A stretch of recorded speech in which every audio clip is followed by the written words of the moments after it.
Bom, vamos lá para a nossa exposição de hoje, Atos dos Apóstolos, capítulo 7, ainda aqui no finalzinho do capítulo 7, tá bom? Hoje nós leremos os versos 54 até o verso 8, até o capítulo 8, verso 1.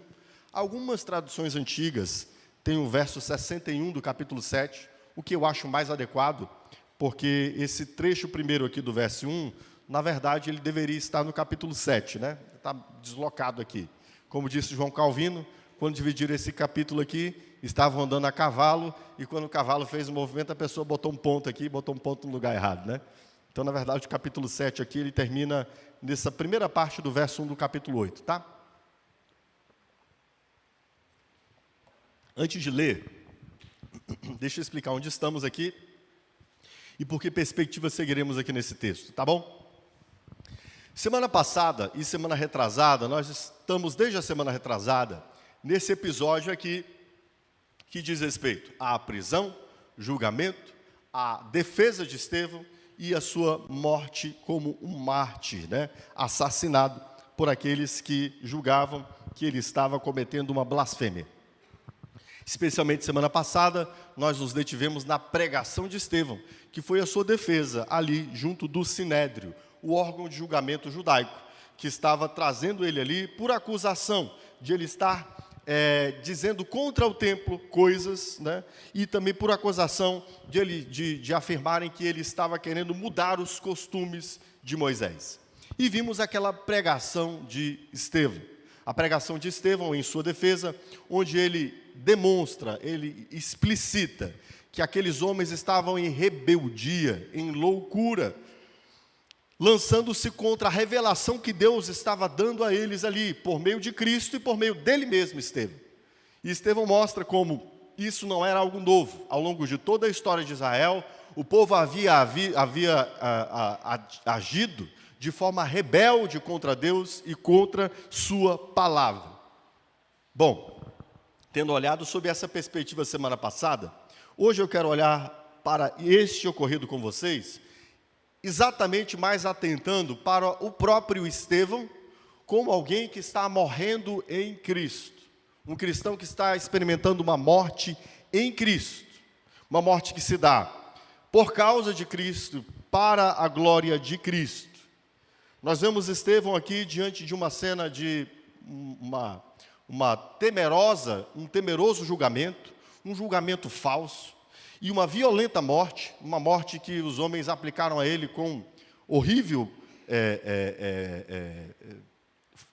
horríveis faltas e em horrenda raiva e ira.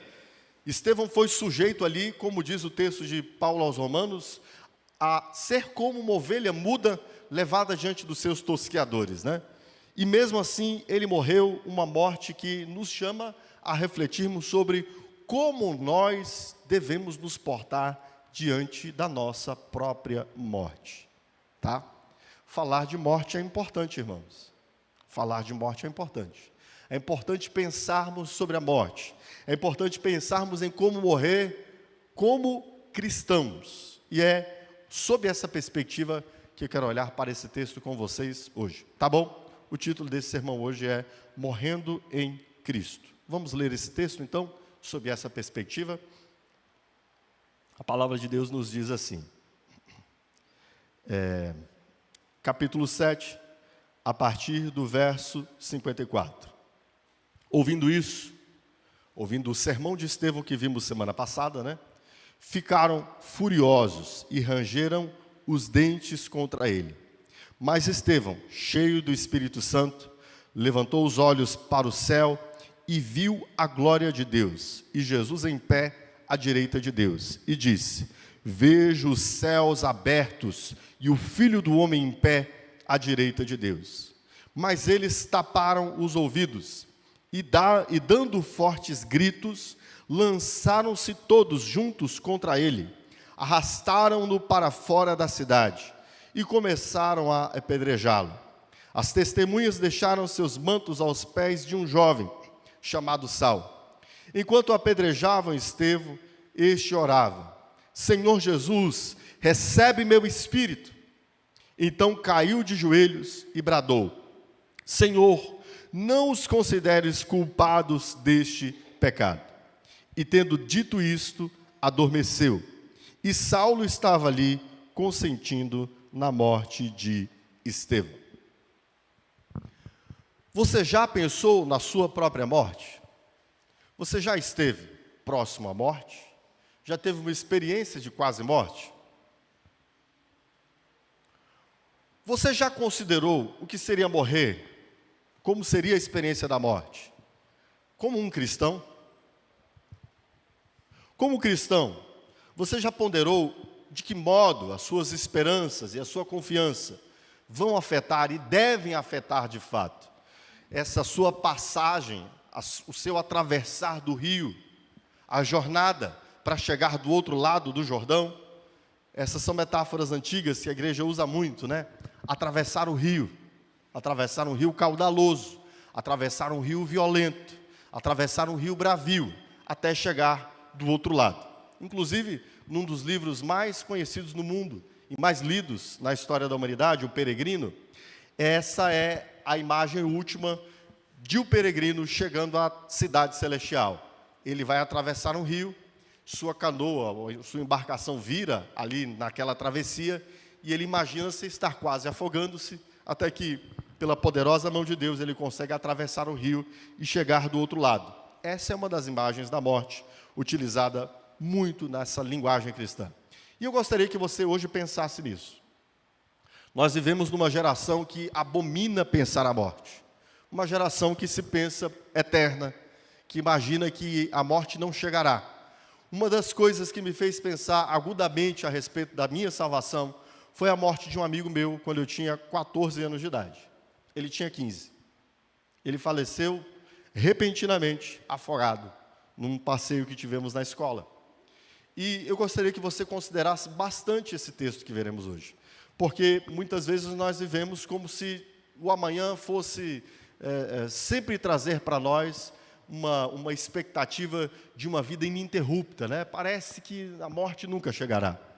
E muitos cristãos, inclusive, ignoram a flagrante voz da morte chamando-o. Muitas vezes nós, enquanto cristãos, estamos diante de situações onde vemos que, de fato, dali não há outra expectativa senão a morte. E ignoram como se posicionarem como cristãos diante daquele momento.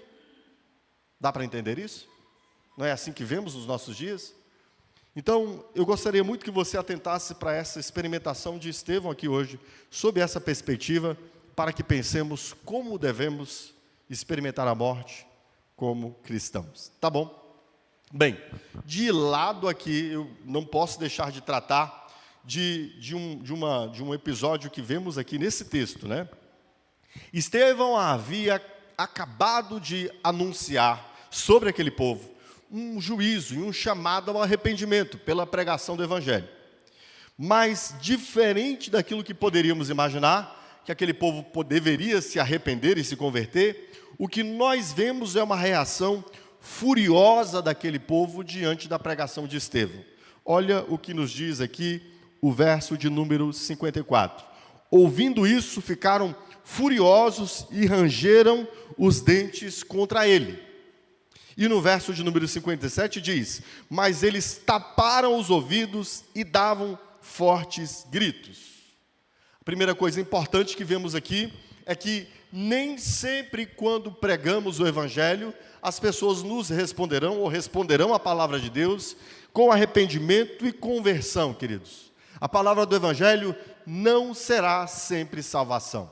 Embora seja um chamado à salvação, às vezes a palavra do Evangelho será juízo, tá, irmãos? E aqui é importante entendermos isso. Às vezes a palavra do Evangelho, ao invés de salvação, é juízo. Mas quer seja para juízo ou para salvação, o que nós somos ordenados a fazer é pregá-lo. Ok, irmãos? O apóstolo Paulo fala sobre isso na sua segunda epístola aos Coríntios, no capítulo de número 2. Ele usa a seguinte metáfora, né? Nós trazemos a fragrância de Cristo. Paulo está dizendo que a pregação do Evangelho é como um bom cheiro de Cristo que chega. E que por apresentar-se, de algum modo afeta todos que estão ali, experimentando aquela fragrância. Não há alguns cheiros que para alguns são cheiros agradabilíssimos, e para outros o mesmo cheiro é algo horripilante, né? Agoniante, né? Não é verdade? Sim ou não? Pois Paulo usa a seguinte imagem: nós somos o bom cheiro de Cristo. Para alguns, cheiro de morte para morte. Para outros, cheiro de vida para vida. E quem pode ser capacitado para discernir essas coisas?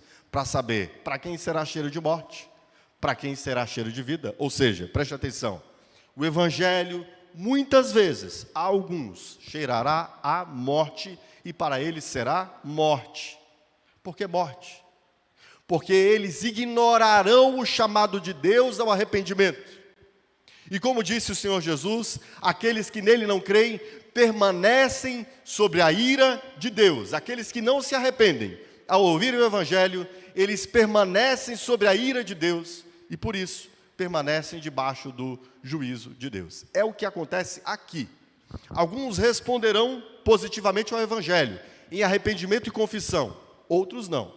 Outros o ignorarão, o chamarão de tolice, e quem sabe até queiram apedrejar aos cristãos que o estão pregando. Outros apenas darão de ombros, como fizeram alguns cidadãos atenienses, e dirão a Paulo: outra hora a gente te ouve, amigo. Eu não estou aqui para ouvir esse negócio agora não, tá bom? Arrependimento, voltar-se para Deus, confissão de pecados, ressurreição de mortos. Eu não acredito nessas coisas, deixa eu cuidar das minhas coisas que mais importam. Percebe isso? Quer seja para aquele que vai apedrejar, quer seja para aquele que ignora, o Evangelho para estes será cheiro de morte. Por isso, preste atenção, sempre que você pregar o Evangelho, entenda que sua missão não é salvar ninguém. Nossa missão é anunciar. Deus salva aos que Ele quer. O que importa a nós é que preguemos o Evangelho. Esse é o nosso chamado. Entende, irmãos? E é claro que sim, nos alegraremos com aqueles que se arrependerão e lamentaremos por aqueles que endurecerão seus corações. Mas a nossa ordem, a missão que recebemos foi pregar o Evangelho. Ok, irmãos? Deu para entender? Então, olhe bem, diante desse quadro aqui, é que Estevão se vê numa situação de grave perigo. Ele havia anunciado o Evangelho, e aquelas pessoas que o ouviram, que o estavam recebendo naquele julgamento, rangeram os dentes contra Estevão, ficaram furiosos, e Estevão estava ali a ponto de ser despedaçado por aquelas bestas selvagens que o estavam julgando. E aqui eu quero me deter então, a partir daqui, nessa situação específica, morrendo em Cristo. Como morrer como um cristão. A primeira coisa que vemos aqui, extraordinária, é que o texto bíblico nos fala que Estevão experimentou uma porção graciosa do Espírito Santo de Deus e foi cheio do Espírito Santo de Deus para passar por essa jornada que ele enfrentaria aqui. Olha o que diz-nos o verso de número 55, diz assim: mas Estevão, cheio do Espírito Santo, levantou os olhos para os céus e viu a glória de Deus. A primeira coisa importante aqui é que Estevão estava cheio do Espírito Santo de Deus. E sim, meus irmãos, eu acredito que uma das mais desafiadoras experiências que nós passaremos em nossa vida é passar pela morte de modo consciente. Porque pode ser que alguns de nós passemos pela morte de modo inconsciente, não é verdade? Quer seja por um acidente repentino, quer seja por alguma doença que nos deixa em estado de inconsciência. Estes passarão pela morte de um modo menos traumático, não é? Mas passar pela morte de modo consciente é um desafio, é uma luta, é uma peleja, é uma batalha, tá? E eu quero que você entenda isso. Nós cristãos passaremos por essa batalha. Nós precisamos entender que nós teremos uma última luta a ser travada. Nós temos uma última batalha a ser vencida nessa jornada da nossa vida. E essa batalha se chama a morte. O cristão precisa entender isso. Uma coisa importante para nós aprendermos a lidar com situações difíceis, sabe qual é? Simulá-las, pensar nelas, né? Imaginá-las. Eu, por exemplo, tive a experiência de uma dada época na Caixa Econômica, ser gestor de uma determinada equipe que demandava de mim que eu passasse por treinamentos para saber como é viver uma experiência de sequestro, de rapto, né? Porque as pessoas que trabalhavam na área que eu trabalhava eram objeto de serem sequestradas, né? Então, você tem que pensar nisso antes, né? Se chamava isso de crise, né? A gente chamava, a área da Caixa que cuidava de preparar-nos para esses episódios, chamava essas preparações de um treinamento para a crise. E quando a gente imagina como será, o que pode se experimentar, o que é passar por essa experiência, isso nos dá recursos para passar da melhor forma possível por esse tipo de experiência. Consegue entender isso? Quando você é treinado, quando você é ensinado, você recebe recursos para pensar em como melhor viver essa experiência. Semelhantemente, é importante que nós, como cristãos, pensemos, sim, na morte, em como morrer, e tal qual um cristão, como o cristão deve passar pela morte. E aqui nós vemos uma experimentação que eu quero dizer para você que ela é própria apenas daqueles que estão em Cristo. Essa experimentação de Estevão aqui. Estevão, cheio do Espírito Santo. Esse Espírito que diz-nos as Escrituras, o mundo não pode receber. O Espírito de Deus é que veio estar com Estevão próximo de sua morte. Dá para entender isso aqui, irmãos? Nós que estamos em Cristo, podemos confiar que seremos amparados, fortalecidos, dirigidos, guiados, instruídos pelo Espírito Santo de Deus, quando estivermos às portas de nossa morte, quando estivermos trilhando o último caminho, quando estivermos na última travessia, quando estivermos na jornada final, na batalha última. O salmista já disse: ainda que eu andasse pelo vale da sombra da morte, tu estás comigo. A doce presença, a poderosa presença, a graciosa presença estará conosco, queridos. E isso é algo muitíssimo importante. Há muitos testemunhos na história da igreja de homens que, entendendo que estavam às portas da morte, experimentaram uma vivência do Espírito de Deus como jamais houveram experimentado em toda a sua vida.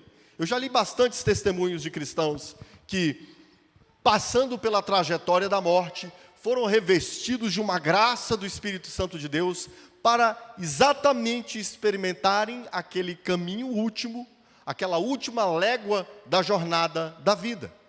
E eu gostaria muito que você entendesse essa presença poderosa do Espírito Santo de Deus, que nos ajuda em tantos momentos difíceis da nossa vida e certamente estará conosco quando nós estivermos às portas de nossa partida.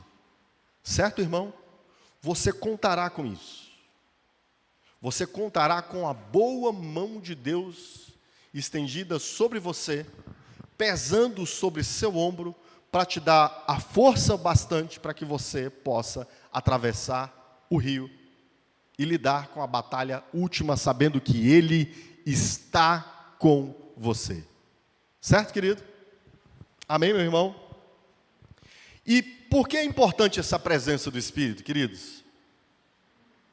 Em primeiro lugar, para que nós tenhamos clareza desse momento da chegada da nossa partida, tá? E eu gostaria muito que você entendesse isso. Como assim, pastor? Hoje nós vivemos um tempo de auto-engano, certo? Um tempo de auto-engano. As pessoas querem enganar-se, gostam sim de enganarem-se. E quem sabe haja muitas oportunidades interessantíssimas neste último momento da sua vida, como veremos aqui na vida de Estevão. E que, sem discernir que estamos próximos à morte, e sem a fortaleza por passar por ela, talvez só nos reste desespero, medo, angústia. Entende? E essa presença doce do Espírito Santo, ela vem sobre nós exatamente para que o desespero não nos vença, para que a angústia não nos domine, para que nós não tenhamos medo, para que saibamos que passaremos pelas águas, mas elas não nos afogarão. Passaremos pelo fogo, mas ele não nos queimará. Porque, como disse o Senhor ao seu povo, eu sou o Senhor teu Deus, não temas. Essa presença doce do Espírito Santo é para que, mesmo diante da morte, o medo seja vencido e nós não nos desesperemos. Para que tenhamos clareza, sim, de fato, chegou a hora. Eu vou atravessar esse rio. Eu não tenho mais como voltar atrás, mas vou atravessá-lo na presença do Espírito Santo de Deus, cheio de Deus. Eu queria que você entendesse uma coisa. Muitos cristãos, quando a gente olha ali para a história do primeiro século, segundo século, terceiro século, muitos cristãos passaram pelo martírio, a morte por causa de Cristo.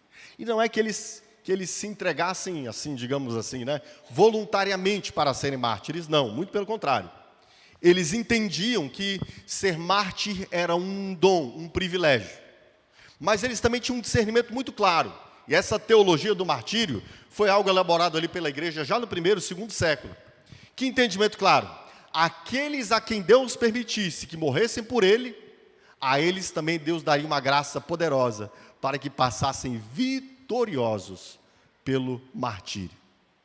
Entende isso? Isso é gracioso, irmãos. Entendemos que o Espírito Santo de Deus vem sobre nós. E aqui eu estendo mais do que apenas ao martírio. Quando o cristão passa pela morte, o Senhor Deus estará com ele. A presença doce do Espírito Santo o fortalecerá e permitirá que nós enfrentemos este inimigo último, cheios do Espírito Santo de Deus, queridos. Certo? Por isso, entenda uma coisa. A gente vive uma geração que ignora a morte, que acredita que vai vencer a morte ou driblar a morte sempre. Mas nós sabemos que isso não é verdade. E tanto mais clareza tenhamos de encarar as notícias difíceis, os dias difíceis, os momentos difíceis, tanto maior fortaleza teremos também para invocar e dizer: Espírito Santo de Deus, se eu terei de passar pelo vale da sombra da morte agora, me enche de ti. Espírito Santo de Deus, se eu terei de atravessar o rio da morte agora, me enche de ti. Eu quero experimentar essa presença, esse poder, essa vida. Há um autor cristão citado por John Piper, que ele era teólogo, ele ministrou teologia durante toda a sua vida em academias, e nas semanas que antecederam a sua morte, ele caiu de uma pesada doença, uma doença terrível, uma doença que não tinha retorno. E ele diz no seu diário que os aprendizados que ele teve de Cristo ali nas últimas semanas da sua vida foram muito mais profundos e preciosos do que toda a sua vida ensinando teologia. Percebe essa presença graciosa de Deus? Esse dom do Espírito Santo, esse derramamento do Espírito Santo para preparar os cristãos para atravessarem a morte? Você tem isso, queridos, para você. Você tem isso para a sua vida. Essa doce presença do Espírito, esse enchimento do Espírito para estar conosco, caminhando conosco nestes dias últimos. Além disso, além de nos ajudar e nos dar fortaleza para passarmos pela última batalha, somos cheios do Espírito Santo de Deus também, para que olhemos não mais apenas para esta vida, mas para que os nossos olhos se dirijam à eternidade e vejamos Cristo, talvez como você nunca tenha visto antes. O Espírito Santo de Deus vem nos encher para que tenhamos essa experimentação também. Uma experimentação de começar a enxergar as riquezas de lá, muito mais preciosas, muito mais lindas, muito mais atraentes, muito mais desejáveis de qualquer outra coisa que possamos experimentar aqui. Afinal de contas, queridos, preste atenção. Nossa esperança, a consumação da nossa esperança nunca se dará nesta vida. Nunca. O que nós aguardamos de Deus está para nós além dessa vida. O que nós aguardamos de Deus, o que nós experimentamos aqui, diz-nos o apóstolo Paulo, são apenas os primeiros frutos. São apenas as primícias. O banquete está na eternidade. Tudo aquilo que nós experimentamos de Deus aqui é só um brinde, uma amostra grátis, né? Você já experimentou de Deus aqui nessa vida? Da doce presença de Cristo, a consolação que é em Cristo, o poder do Espírito, o viver em Cristo? Pois é, deixa eu te dizer uma coisa, isso tudo é só um brinde, um exemplo daquilo que nós teremos na eternidade. Sabia disso? Sabe quando você vai fazer uma degustação, né? Você vai fazer uma degustação de repente, tem um banquete, né? Quando os nubentes, né? Os noivos estão se preparando para o casamento, geralmente eles vão ali nas casas de festa, né? E eles dão uma demonstração, uma degustação, né? Daqueles bens, aqueles quitutes que serão servidos lá na festa de casamento, né? E aí senta o noivo, senta a noiva e experimenta um pedacinho disso aqui, um pedacinho daquilo ali, um pedacinho daquilo acolá. Não é assim que acontece? Já viu isso? Pois bem, deixa eu explicar para você. Tudo que você experimentou de Cristo aqui é só uma degustação. Queridos, eu já tive experiências assim poderosas, extraordinárias do Espírito Santo de Deus. Mas sabe o que a palavra de Deus diz para mim? É só uma degustação. E o Espírito Santo de Deus vem sobre os cristãos para que eles tenham condições de olhar e entender a real natureza da morte e da vida. O que é a morte, queridos, na experiência dessa existência, se não uma passagem para a verdadeira vida? O que é a morte na experiência dessa existência? Se não apenas um trânsito, sim, com um certo infortúnio e incômodo, mas com uma real viagem para o destino último que nos aguarda para sempre. A morte, queridos, deixa eu explicar para vocês. Para nós que estamos em Cristo, essa morte que nós experimentaremos aqui, para nós já não é mais derrota. Para nós já não é mais juízo. Para nós já não é mais o fim da linha. Muito pelo contrário. Para aqueles que não estão em Cristo, essa morte é sim a última oportunidade. É a última parada. É o lugar da última oportunidade. Mas para nós que estamos em Cristo, não. Para nós, essa morte aqui, ela é apenas a transição para aquilo que é realmente a vida. Mas deixa eu ampliar um pouco mais aqui para falar da morte. O que é a morte em si, queridos? O que é a morte em si? Você já pensou nisso? Que a morte é muito mais do que tombar o corpo sem respiração e sem sinais vitais? O que é a morte na Escritura? O que é a morte na Escritura? Alguém chuta? Deixa eu tentar ouvir os murmúrios aqui. O que é a morte na Escritura? A morte na Escritura, ela é a separação de Deus. Isso é a morte. Preste atenção aqui comigo. Se você entender isso aqui, você vai ter mais coragem para atravessar a morte do corpo aqui nessa vida. Puxa, esse negócio não está me ajudando, né? Preste atenção. Deus disse a Adão: você, no dia em que comer dessa fruta, morrerá, Adão. O que acontece com Adão no dia que ele come da fruta? De que jeito ele morre? Ele é separado espiritualmente de Deus. E como isso é figurado ali, fisicamente? Ele é expulso do jardim. Percebe isso aqui? O jardim é o lugar onde Deus está com o homem. O jardim é o lugar da coabitação entre Deus e o homem. O jardim é o lugar de uma vivência em unidade e comunhão com Deus. E no dia em que Adão peca, ele é separado do jardim. Deus dá uma ordem para que ele seja expulso do jardim. Ou seja, ele não tem mais uma convivência com Deus, não está mais ligado a Deus. Agora preste atenção, porque o separar-se de Deus é morte. Ora, está escrito no Evangelho de João, nele estava a vida, em Cristo está a vida, em Deus está a vida, e a vida é a luz dos homens. Entende isso? Então, se em Deus está a vida, e se estar vivo é estar ligado a Deus, e se no pecado o homem foi separado de Deus, o que acontece no pecado de Adão? O homem já começa a experimentar uma dimensão da morte, não ainda toda, não ainda completa, mas já real.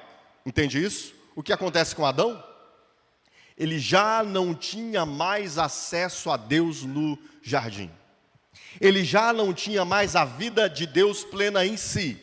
E tal qual um tronco de uma árvore, cortado da árvore, um galho de uma árvore, cortado de uma árvore, já não mais pode ter vida em si, porque a sua vida ela é completamente dependente do tronco da árvore. O galho separado de Deus morrerá. Entende isso? É isso que acontece com os homens. Por que os homens morrem, pastor? Não é apenas por uma sentença do juízo de Deus. De fato, há uma dimensão legal da morte, que é Deus dar uma sentença sobre o homem, e a punição da quebra de sua lei seria a morte. Essa é a dimensão legal. Mas pense na dimensão vital da morte, na dimensão, digamos assim, orgânica da morte. O que é a dimensão orgânica da morte? Deus é a vida, o tronco da vida. E o galho que está conectado nele viverá. Mas o galho que quiser apartar-se dele, morrerá. Entende isso?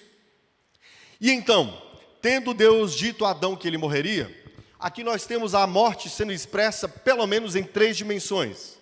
A primeira dimensão é essa morte já real, mas não ainda plena, que o homem experimenta ainda respirando, ainda em vida.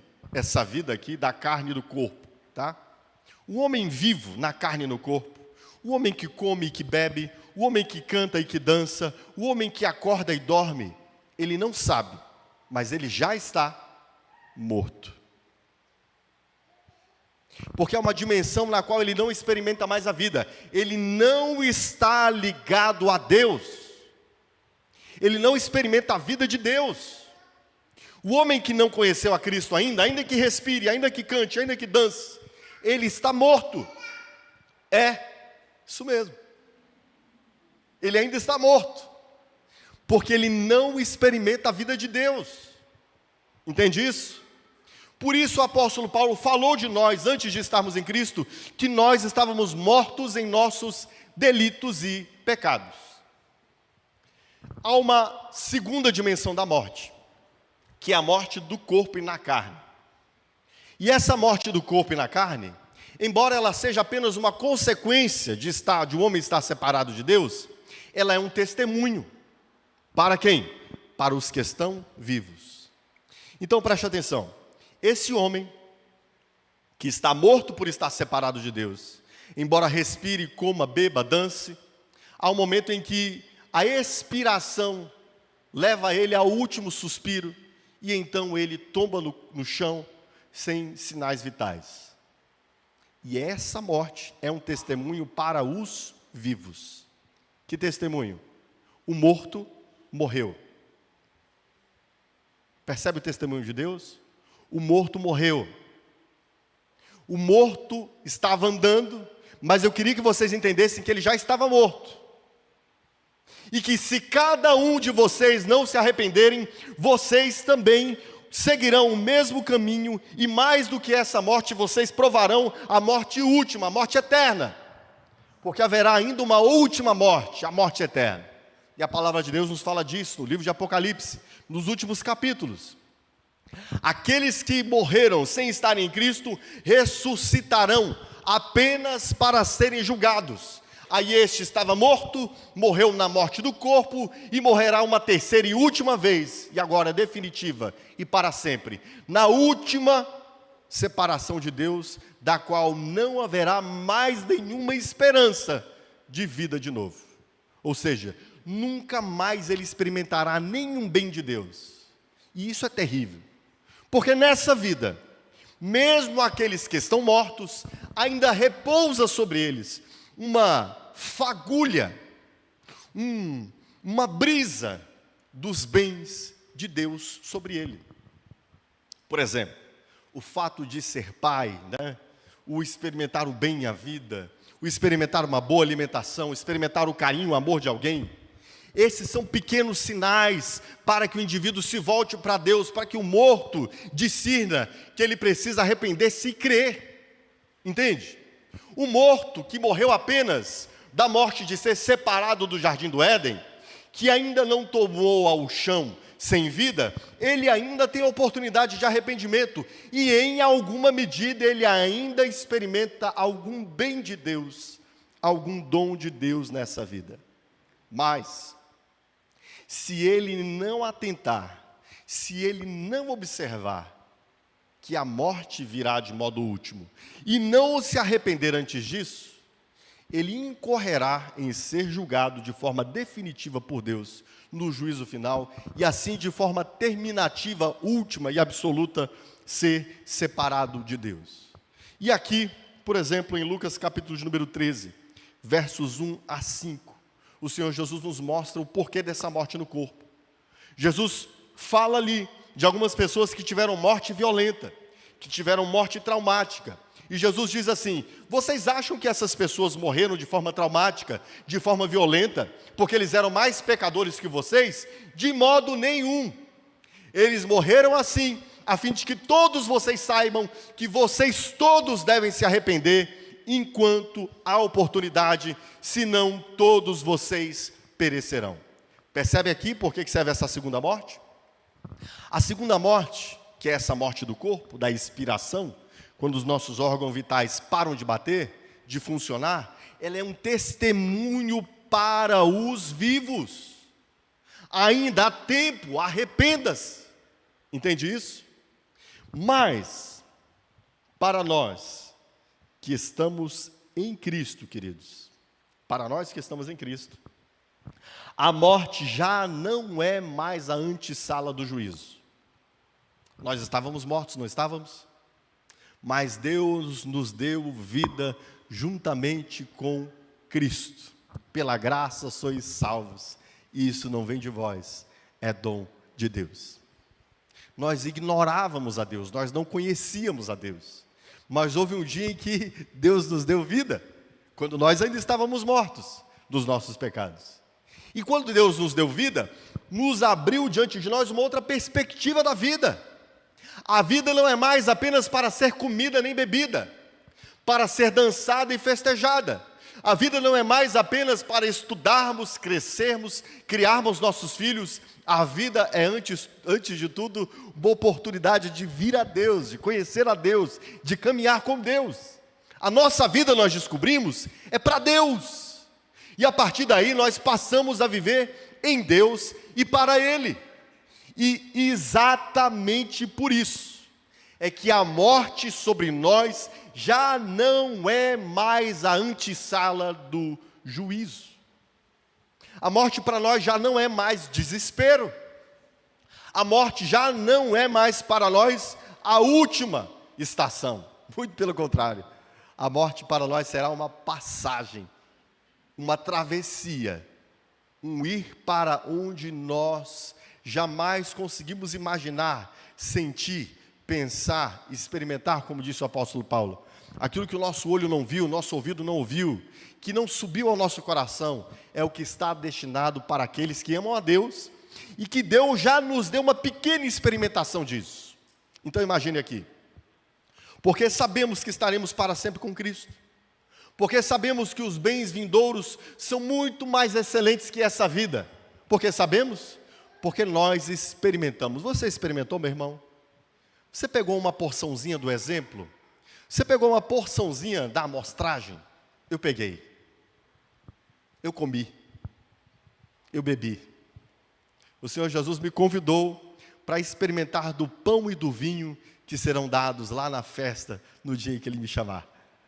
E o pão é saboroso, o vinho é doce, a festa será extraordinária. Eu já ouvi o canto dos anjos, de longe, mas já ouvi. Eu já ouvi. Pelo Espírito de Deus eu já ouvi. E isso tudo, queridos, faz que a morte seja transfigurada para mim e para você. Ela já não é mais um lobo feroz que vai nos devorar. Não. A morte é a antessala da eternidade. Em João capítulo 5, verso 24, o Senhor Jesus diz assim: em verdade vos digo, quem ouve a minha palavra e crê naquele que me enviou, tem a vida eterna. Não entrará em juízo, mas passou da morte para a vida. Entende isso? Os homens têm medo de morrer por quê, queridos? Têm medo de enfrentar o juízo de Deus. Mas o que o Senhor Jesus diz? Aquele que crê em mim, o que diz? Esse tem já a vida, queridos. Você já tem a vida. Não é que você terá a vida eterna, você já a tem. Essa vida em você, ela é tão poderosa que seu corpo será ressuscitado no último dia. Você já passou da morte para a vida. E essa experimentação da morte última será para nós apenas uma transição. Embora certamente uma batalha, mas uma batalha de transição. Uma luta onde nós findaremos todas as campanhas de luta que tivemos durante a nossa vida. Amém? Isso cheio do Espírito Santo. E o que permite então esse enchimento do Espírito Santo Estevão experimentar? Nós vemos em seguida o texto bíblico dizendo que ele viu a glória de Deus e Jesus em pé, diz o verso 55, à direita de Deus, e disse: vejo os céus abertos, o Filho do Homem em pé à direita de Deus. E é isso que o Espírito de Deus faz ao cristão. O Espírito de Deus dá ao cristão condições de ele olhar para cima no momento da morte, ao invés de olhar para baixo, ao invés de olhar para a sua condição, às vezes debilitada, às vezes de muitas dores, às vezes de dependência dos outros, às vezes de angústia e medo.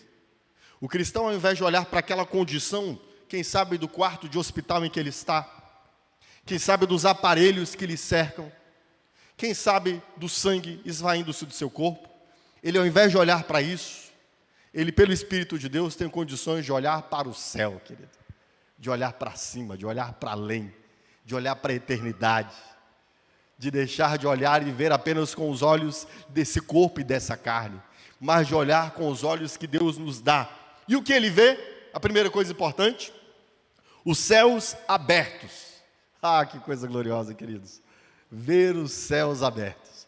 Ver coisas que o homem natural não vê. Enxergar coisas que esses olhos do corpo não podem experimentar. Você já viu coisas celestiais?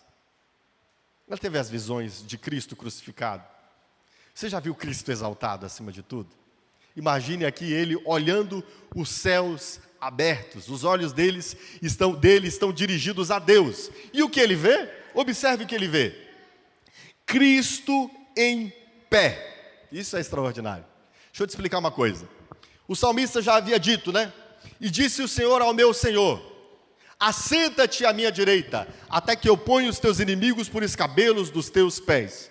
E é exatamente isso que diz Pedro sobre Jesus quando ele ascendeu.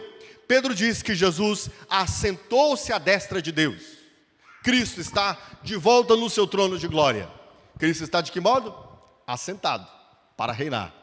Mas quando Estevão olha para os céus, como está Cristo? Cristo está em pé. Olha que coisa gloriosa. Deus se levanta para receber seu servo, queridos. O cristão tem um Deus que se levanta do seu trono para receber seus servos quando estes partirem para estarem com ele. E há pelo menos duas coisas importantes e possíveis aqui. Naquele tempo, os juízes se levantavam para darem sentença, e Jesus se levanta do seu trono para estar em pé. O que o Senhor Jesus havia dito para nós no Evangelho de João? que nós não seremos julgados, não haverá sobre nós juízo. O que você acha que Jesus está fazendo em pé, esperando Pedro? Estevão. Certamente declarando sobre Estevão aquilo que o apóstolo Paulo já havia dito sobre nós, que nós fomos o quê em Cristo, queridos? O que o juiz declarará sobre nós? Justificados. Estevão tem oportunidade para olhar para Cristo, que é juiz, e ele está em pé. Sabe que sentença Estevão recebe? Justificado, Estevão. Você não será condenado, Estevão. Você pode vir para cá, Estevão, e experimentar a herança que a ti está disposta.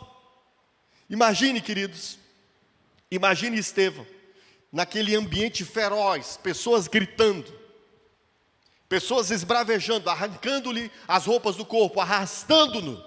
Ele estava sendo arrastado para fora da cidade.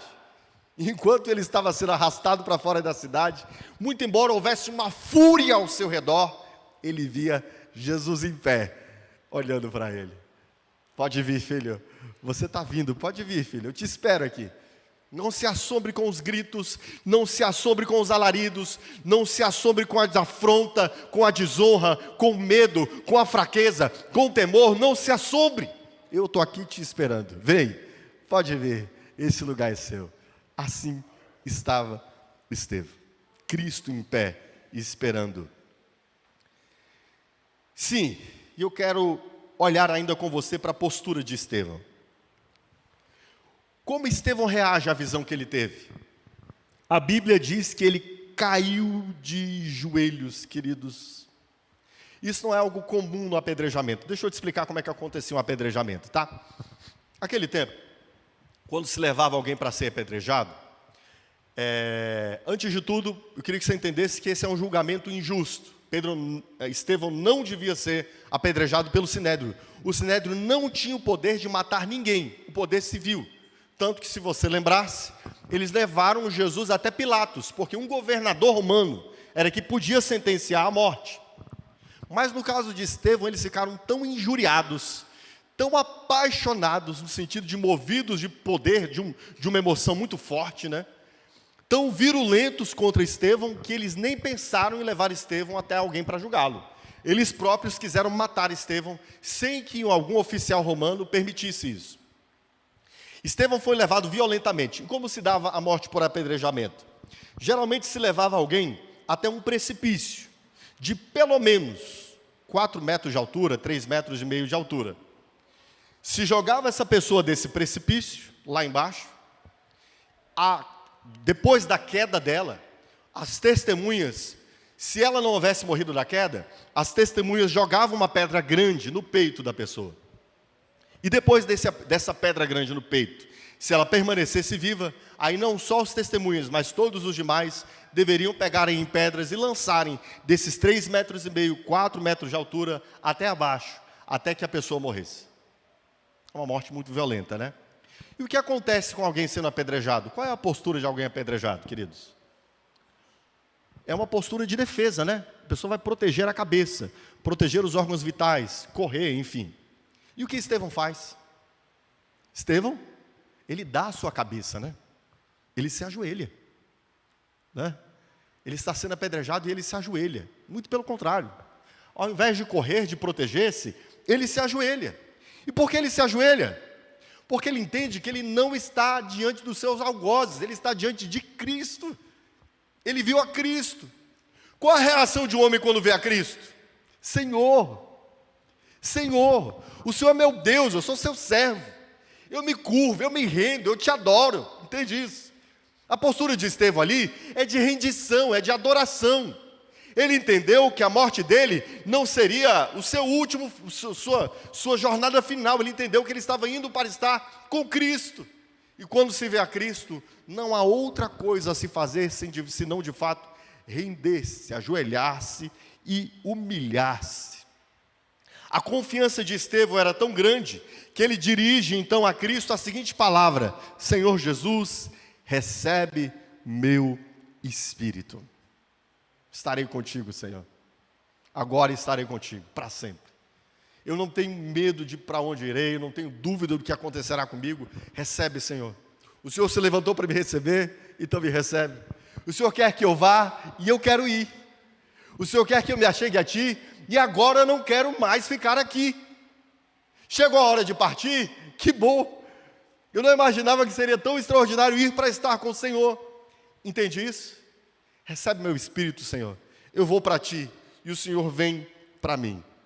E por fim, ele ainda diz, as palavras de Estevão são: Senhor, não os consideres culpados deste pecado. Isso aqui nos fala de um coração livre deste mundo na sua morte, queridos. Um coração que não está mais apegado, olhando para as circunstâncias, ressentido, amargurado. A morte é um excelente termômetro da vida de Deus em nós. Há pessoas que, passando pela morte, se mostram ressentidas, amarguradas, não é? Parece que o fel brota da alma e escorre pelos lábios, não é verdade? Você já viu pessoas assim? Amarguradas, ressentidas, né? Pessoas que se autocomiseram, que acham-se as pessoas mais sofridas do mundo. Estevão está ali sendo apedrejado e ele volta-se para quem o está apedrejando e diz o quê? Perdoa estes homens, Senhor, eles não sabem o que fazem. Percebe aqui? Alguém que encara a morte em graça diante de Deus. Aqui na morte, Estevão não se lamuria, Estevão não se autocomisera, não demonstra ressentimento nem amargura. Ele morre com o coração em paz, tendo sido perdoado, tendo sido justificado, ele agora pode perdoar. E por fim, até mesmo na morte o cristão dá fruto. O texto bíblico nos diz aqui que Paulo estava lá consentindo na morte de Estevão, não é verdade? Você tem dúvida de que essa morte de Estevão ficou ali mexendo com a cabeça de Paulo durante muito tempo, muito tempo, muito tempo? Você tem dúvida disso? O cristão, até na sua morte, ele lança sementes.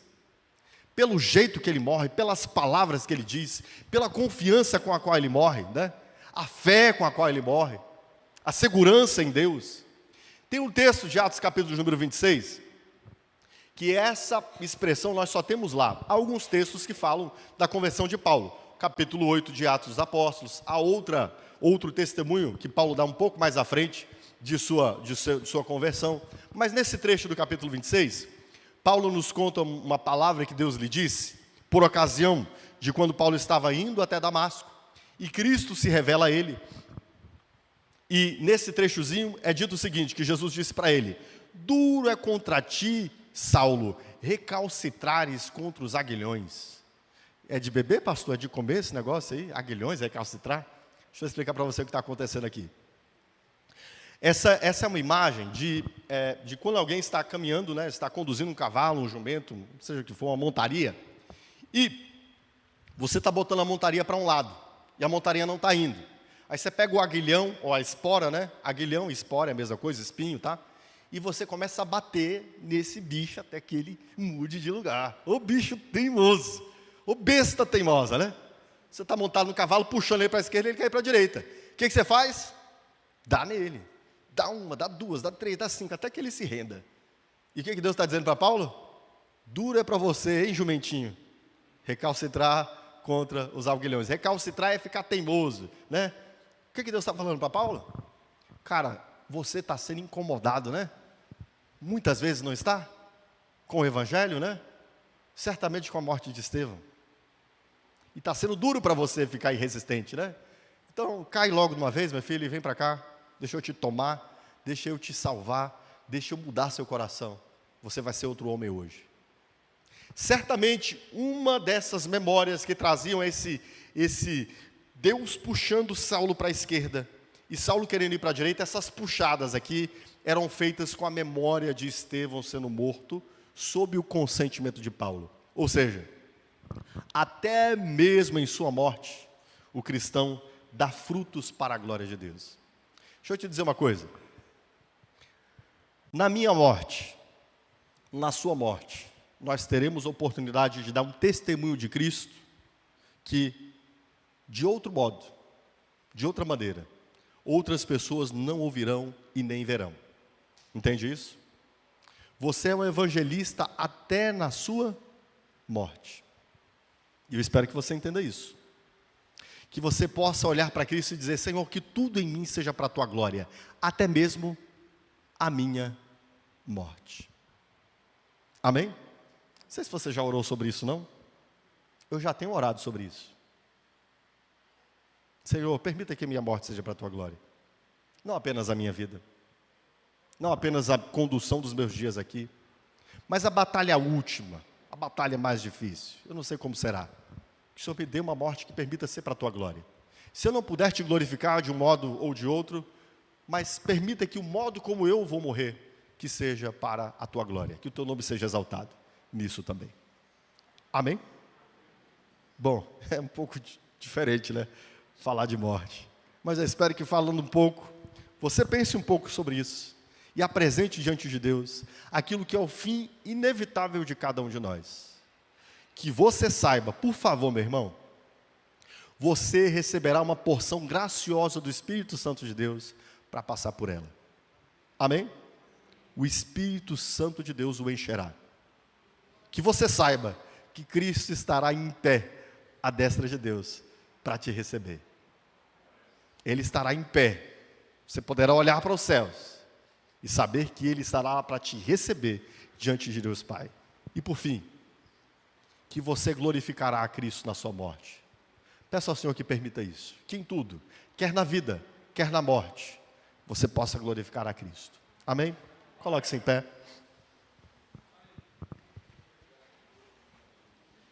Que o Espírito Santo de Deus fortaleça você na vida. Que o Espírito Santo de Deus o fortaleça quando você precisar passar pelo vale da sombra da morte. Que você saiba que Ele estará contigo. Você é dele. E Ele diz o que? Aqueles que são deles, não temas. Curve sua cabeça. Senhor Deus, a Tua palavra nos mostra que nós em Ti já passamos da morte para a vida. Não teremos a morte eterna. Não temos medo do juízo, não temos medo de nos encontrarmos contigo. Mas ainda assim todos nós trilharemos a senda última, atravessaremos o rio, lutaremos a última batalha. E eu peço do Senhor sobre nós fortaleza, Senhor, para que vivamos para a Tua glória e também para que morramos para a Tua glória. Que cada um de nós possamos viver e morrer como cristãos, de tal maneira que recebamos tudo aquilo que o Senhor tem preparado para nós e glorifiquemos o Teu nome. O Senhor conhece nossas vidas e nossas fraquezas, mas nós não estamos confiando na força do nosso braço. Nós confiamos no Teu Espírito, que nos foi dado tanto para a vida, quanto para que experimentemos a morte na última batalha. Que para nós não será o último ponto dessa jornada, muito pelo contrário. Ali, a partir dali, estaremos para sempre com o Senhor. É o que queremos, estar para sempre com o Senhor. Por isso te pedimos, ajuda-nos e fortalece-nos, em nome de Jesus. Amém. Aplauda ao Senhor, querido. Deus te abençoe.